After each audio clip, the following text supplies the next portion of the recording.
Let's talk about the law of relativity, continuing our discussions on the 12 laws of the universe. This is law number 9. The law of relativity basically states that everything is relative. Let me give you an example of this. So yesterday, it was raining here in my neighborhood, and it was kind of a cold morning. So I come out to the kitchen, and I look outside the kitchen window, and I see a possum in our backyard. And I've seen this possum before, but it was drizzling, it was cold, it was raining, and he was walking around. And, I could tell he was looking for food, and I immediately felt sad in my heart. I just got this very sad energy from this possum. And it's, like I said, I've seen the possum before, and every time I see this possum, I feel sad. So that wasn't unusual. But yesterday in particular, I felt a little extra sad because it was cold and it was wet and it was raining, and this possum was out there looking for food.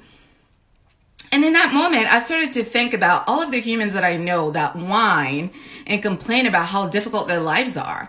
And I wondered if I was to ask any of them if they would want to trade places with this possum, how many of them will volunteer? And then I thought about that for a while. These are the thoughts in my head. I meditated about that for a while, and I was like, probably not very many, because ultimately, at the end of the day, many of us are not unhoused.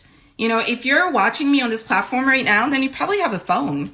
You have internet, you have a phone that has a computer. You basically are walking around with a computer in your pocket.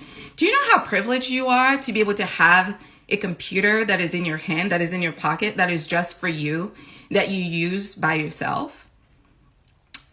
That is impressive, because most of the world does not have access to that resource.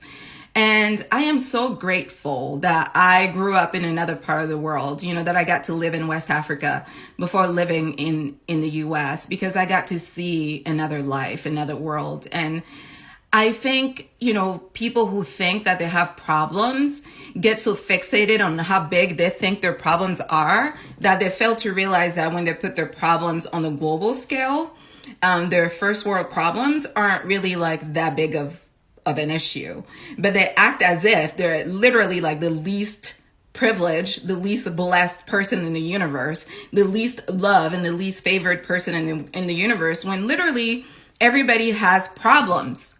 Everybody has problems. Stop it. You're not special.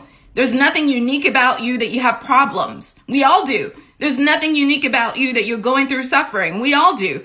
There's literally nothing in this human experience that a human can experience that another human cannot experience. No matter how difficult your situation in life is, or you think it is, I promise you there's someone somewhere that's having it worse and that will be happy to trade places with you. Promise you that.